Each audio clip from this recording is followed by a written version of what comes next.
was 15 when I left my country. It was not easy to move, but we didn't have another choice to be safe because of the war in 2003. I remember the most dangerous days when the gang abducted my younger brother because they want money. We all were shocked, and my mom cried all day, every day. It was the saddest time of my life. My name is Saif Hashim. I'm from Iraq. My dad said, we have to move to Syria until the war was over. I didn't want to go, but it was not my choice. It was 2005.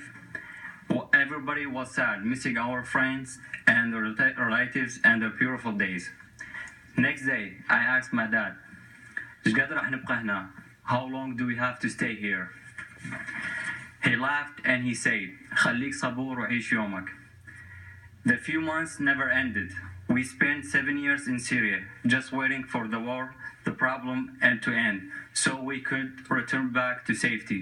But that never happened either. We moved to America in 2012, first to Connecticut. We had safety and a new future. The first thing I did was get a job from good people who help refugees. There was an agency that helped for Social Security, to find where you study English, to apply for health insurance, or to get treatment, to use the bus, or to go shopping. There are so many things when you learn when you first arrive. I met a man who named Well, and he helped me for apply a job at Longhorn Steakhouse. I was so nervous because I didn't speak English, and I didn't know what I would do.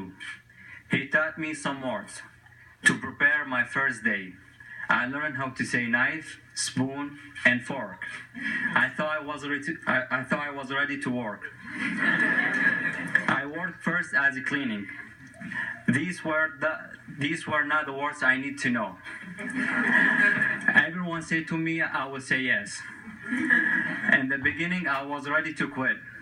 I didn't know how to communicate with anyone. I listened, but all I heard was blah, blah, blah. Everyone was helpful. No one became angry. I thought to myself, I live in America, and I want to figure out how to get this done. There was a dishwasher who quit, and the boss asked me if I want more work. I had no idea what dishwasher did, but still I say yes. I never asked what time to work or what time when it's done. I didn't have a car, so I took a bus. The first night I finished at midnight.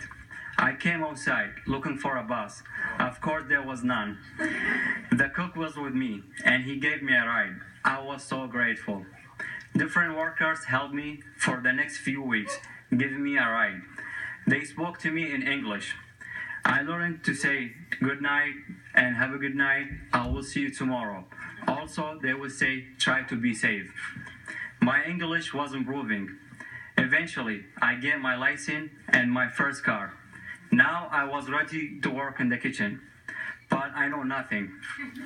I didn't know the worst: tomatoes, cucumbers, jalapeno. Work in the kitchen, more money. But how was I learning to vocabulary? I went to the kitchen, learned the names of people, names like Nick, Chris, and Tara. We didn't have names like this, so it was hard to me to say them. Then I would ask, "Hey Billy, do you need something from the cooler?" My grammar wasn't that good. I tried hard. Billy would say, "I need a cucumber." Here was my next challenge. Where is a cucumber? But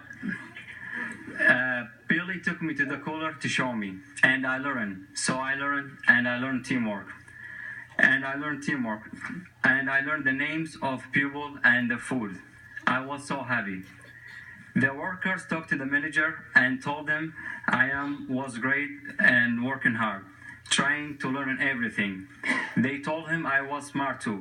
Finally, the kitchen manager asked me to work in the kitchen. I was so excited. I had 2 weeks training and then a time to begin. The ticket would come up on the screen with a big sentence. It would took me 10 minutes to read all the words. These were, and they were coming fast and long, and I was still stuck on the first one. I was very slow. I would look at the first letter, SU, and I would guess it must be cucumber. BUR, and I would start a burger. Sometimes I would see SA, and I would make salad, but I missed other thing. It may say no tomatoes, and I had no time to read all these words, so I would put everything, lettuce, tomatoes, and onion, and they will get it all. In my old jobs, I was the best. When I was dishwasher, I was fast. We always were able to close early. When I was cleaning, I was fast too. On the food line, I became very fast, and I didn't make many mistakes. My boss gave me $1 raise, more than he had given anyone. They all thought I was going to quit, but I love it. I moved to the grill, where I learned rare, medium rare, and well done. I learned how to prep the food, reading all the big recipe book. I learned 1 ounce, tablespoon, and teaspoon. And I was teaching the new employees. I had done all the jobs, so I could train anyone. Then my family decided to move to Maine. This was a sad time. I didn't want to leave. My co-worker made a party for me. They gave me a cake, $250 gift and certificate for Longhorn Steakhouse, and a great recommendation. When I came here, I went right to the Longhorn Steakhouse, and they gave me a job in a minute. The people at these 2 jobs have become my second family. They help me, support me, and treat me with the kindness and respect. I have worked there for 4 years. When my daughter was born this year, my old kitchen manager came to visit me and gave my baby a $100 gift card.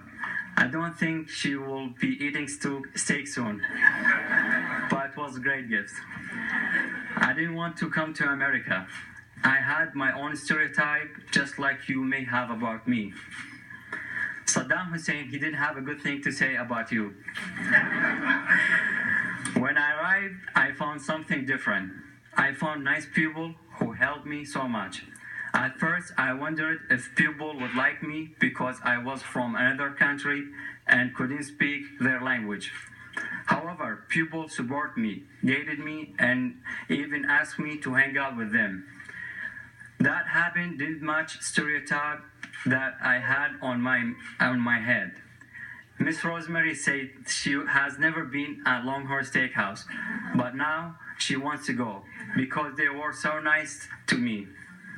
I was married in August 2015, and my wife was pregnant in October.